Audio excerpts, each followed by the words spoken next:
Et si le vrai danger dans votre vie n'était pas l'échec, mais le confort? Regardez autour de vous. Trop de gens commencent avec du feu dans les yeux, une vision claire, une ambition brûlante. Puis, lentement, ils s'installent. Ils deviennent à l'aise. Et c'est là que tout s'arrête. Plus de croissance, plus de rêve, plus d'empire. Mais vous êtes différent. Vous ressentez cette faim intérieure, cette envie de faire plus, d'être plus, de construire quelque chose de grand. Une vie qui inspire, un business qui impacte, un empire qui dure. La question est simple, comment rester affamé quand le monde vous pousse à vous contenter de moins? Dans ce discours inspiré par Tony Robbins, vous allez découvrir les principes fondamentaux qui séparent ceux qui abandonnent de ceux qui dominent, ceux qui rêvent et ceux qui réalisent. Si vous voulez construire quelque chose de réel, quelque chose de puissant, alors regardez jusqu'à la fin. Parce qu'un seul de ces principes pourrait changer votre trajectoire à jamais. Restez avec moi. Votre empire commence maintenant. Leçon 1. La clarté crée la puissance. La clarté n'est pas un simple luxe intellectuel, c'est le carburant brut de toute réalisation monumentale.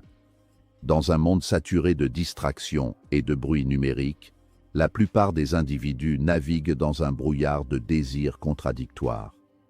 Ils disent vouloir réussir, être riche ou être heureux. Mais ces concepts sont des abstractions vides de sens qui ne fournissent aucune direction réelle au cerveau.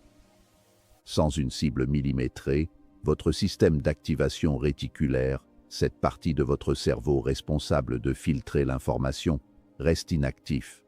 Vous passez à côté des opportunités, des connexions et des ressources simplement parce que vous n'avez pas défini ce que vous cherchez.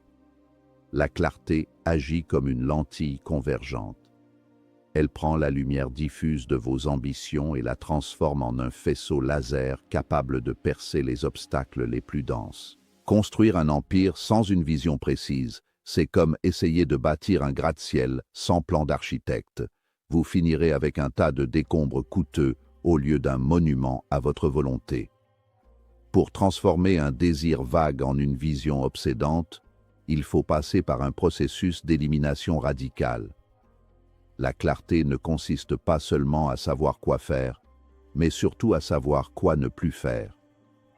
Chaque « oui » que vous prononcez sans conviction est un poids qui ralentit votre ascension. Une vision non négociable est celle qui survit aux crises de doute et aux tempêtes extérieures. Elle doit être si détaillée que vous pouvez presque la toucher, la sentir et la goûter.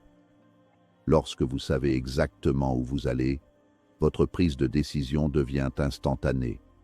Les dilemmes moraux ou stratégiques s'évaporent, car chaque choix est passé au crible d'une seule question. Cela me rapproche-t-il de ma vision? Si la réponse n'est pas un oui retentissant, c'est un non définitif. C'est cette pureté d'intention qui sépare les bâtisseurs d'empires des éternels rêveurs qui se complaisent dans la médiocrité de l'incertitude. L'obsession est souvent vue comme un trait de caractère négatif par la société, mais c'est l'outil indispensable de la grandeur. Une vision doit devenir une obsession saine, une image mentale qui occupe vos pensées au réveil et nourrit vos rêves la nuit. Cette intensité crée une force d'attraction. Les gens sont naturellement attirés par ceux qui savent où ils vont. Votre clarté devient un phare pour les investisseurs, les partenaires et les clients potentiels. À l'inverse, le manque de précision engendre la méfiance et l'hésitation. Si vous ne pouvez pas articuler votre destin en une phrase percutante, vous n'êtes pas encore prêt à le conquérir. La précision est une forme de respect envers votre propre temps et celui des autres. En définissant des objectifs chiffrés, datés et visuellement ancrés, vous forcez l'univers et votre propre psychologie à s'aligner sur votre volonté. Enfin, la puissance issue de la clarté se manifeste par une exécution sans faille. Lorsque la destination est floue, le moindre obstacle semble insurmontable car on ne sait pas si le détour en vaut la peine. Mais quand l'objectif est cristallin, l'obstacle n'est qu'une donnée à traiter, un simple puzzle à résoudre. La clarté élimine la procrastination, car la résistance mentale naît souvent de la confusion. En décomposant votre vision macroscopique en étapes microscopiques mais précises, vous créez un élan irrésistible. Chaque petite victoire confirme la validité de la trajectoire, renforçant ainsi votre confiance en vous. Le succès devient alors un processus mathématique plutôt qu'un coup de chance. Vous ne demandez plus la permission d'exister. Vous imposez votre réalité au monde parce que vous êtes le seul à en connaître les moindres détails. Leçon 2. L'inconfort est votre terrain de jeu. L'homéostasie est le plus grand ennemi de l'excellence. Biologiquement, notre corps et notre esprit sont programmés pour chercher la sécurité, la chaleur et la prédictibilité. C'est un mécanisme de survie hérité de nos ancêtres, mais dans le monde moderne, ce mécanisme est devenu une prison dorée. Le confort est une drogue douce qui anesthésie vos ambitions et atrophie vos capacités. Si vous faites chaque jour ce que vous savez déjà faire, vous ne progressez pas. Vous vous maintenez simplement en état de stase. La véritable croissance, celle qui forge les leaders et les innovateurs, se situe exactement à la lisière de vos capacités actuelles, là où l'incertitude commence et où la peur pointe le bout de son nez. C'est dans cette zone de friction que le caractère se durcit et que les compétences se démultiplient. Chercher activement l'inconfort signifie embrasser volontairement la souffrance passagère pour un gain à long terme. C'est l'analogie du muscle. Pour qu'il grossisse, il doit subir des micro-déchirures sous l'effort. Votre esprit fonctionne de la même manière. Chaque fois que vous affrontez une situation qui vous terrifie, qu'il s'agisse d'une prise de parole en public, d'une négociation difficile ou d'un pivot stratégique risqué, vous élargissez votre zone de confort. Ce qui était autrefois paralysant devient routine. Les champions ne sont pas ceux qui n'ont jamais peur, mais ceux qui ont développé une tolérance si élevée à l'inconfort qu'ils peuvent opérer avec calme là où les autres s'effondrent. En faisant de l'inconfort votre terrain de jeu, vous devenez antifragile. Les chocs et les défis ne vous brisent pas, ils vous rendent plus fort. La régression est la conséquence inévitable de la stagnation. Dans un univers en mouvement perpétuel, rester immobile revient à reculer. Si vous regardez autour de vous et que tout semble facile, méfiez-vous. C'est le signe que vous avez cessé d'apprendre. L'empire que vous visez exige une version de vous-même que vous n'avez pas encore rencontrée. Pour faire émerger cette version supérieure, vous devez brûler l'ancienne dans le feu de l'adversité. Cela implique de s'exposer délibérément au rejet, à l'échec potentiel et au jugement d'autrui. La peur est votre boussole la plus fiable. Elle vous indique précisément la direction du trésor. Si un projet ne vous fait pas un peu peur, c'est qu'il est probablement trop petit pour vos ambitions. Apprenez à savourer cette poussée d'adrénaline comme le signe avant-coureur d'une percée imminente. Transformer l'inconfort en un avantage compétitif demande un changement radical de perspective. Au lieu de voir les défis comme des obstacles injustes, voyez-les comme des opportunités de filtrage. La plupart des gens abandonneront dès que les choses deviendront difficiles.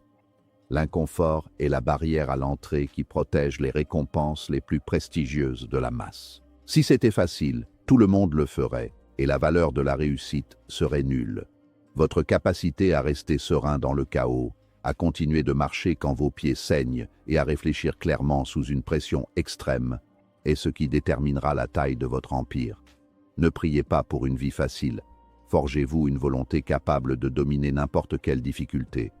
Votre futur moi vous remerciera pour chaque moment de stress volontaire que vous endurez aujourd'hui. Leçon 3. L'énergie est votre monnaie. L'énergie est la ressource la plus précieuse de tout bâtisseur d'empire, bien avant le capital financier ou le réseau social.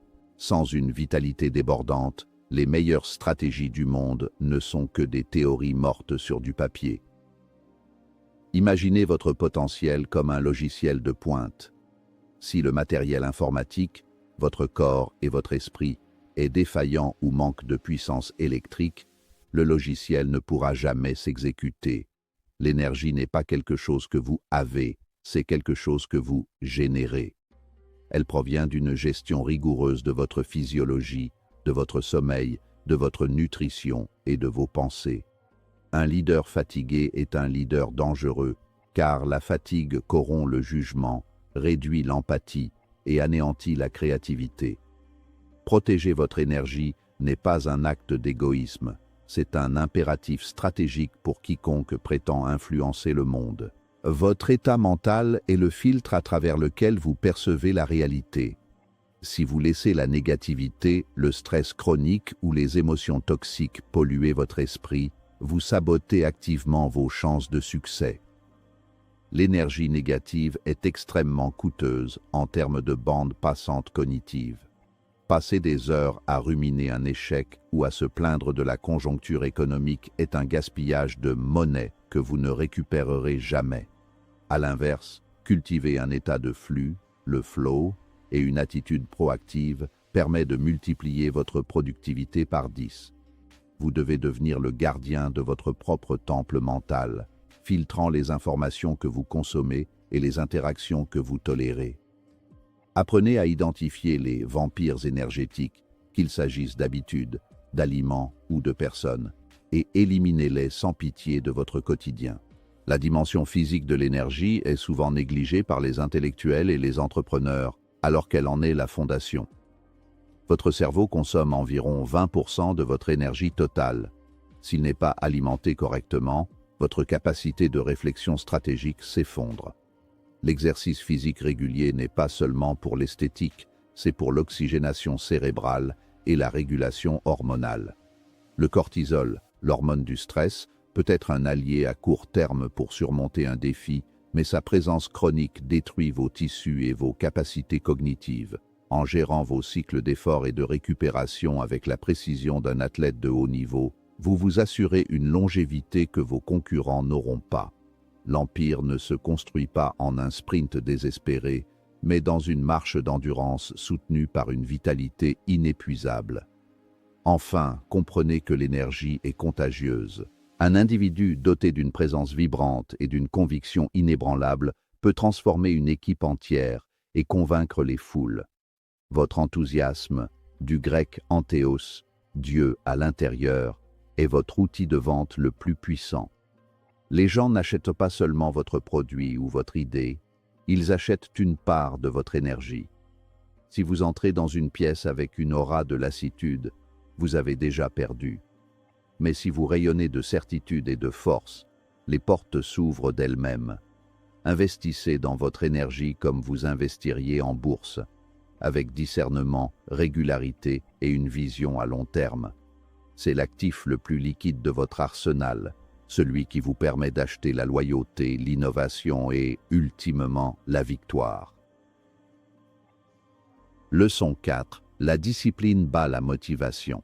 La motivation est une émotion traîtresse. Elle arrive comme une vague de chaleur, vous donnant l'illusion que tout est possible, puis elle se retire sans prévenir, vous laissant échouer sur le sable de l'inaction. Se reposer sur la motivation pour construire un empire, c'est comme essayer de faire traverser l'océan à un navire qui ne fonctionnerait qu'à l'énergie solaire dans une région perpétuellement nuageuse. La discipline, en revanche, est le moteur diesel infatigable qui tourne quelles que soient les conditions météorologiques. Elle ne se soucie pas de votre état d'âme, de votre niveau de fatigue ou de votre envie de rester au lit. La discipline consiste à honorer les promesses que vous vous êtes faites à vous-même, surtout quand l'enthousiasme initial s'est évaporé depuis longtemps. C'est le socle sur lequel repose toute forme de domination durable.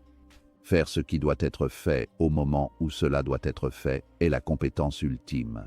Cela semble simple en théorie, mais c'est là que 99% des gens échouent. La discipline est une forme de respect envers votre moi futur. Chaque fois que vous choisissez la gratification différée plutôt que le plaisir immédiat, vous déposez un capital de confiance dans votre propre banque psychologique.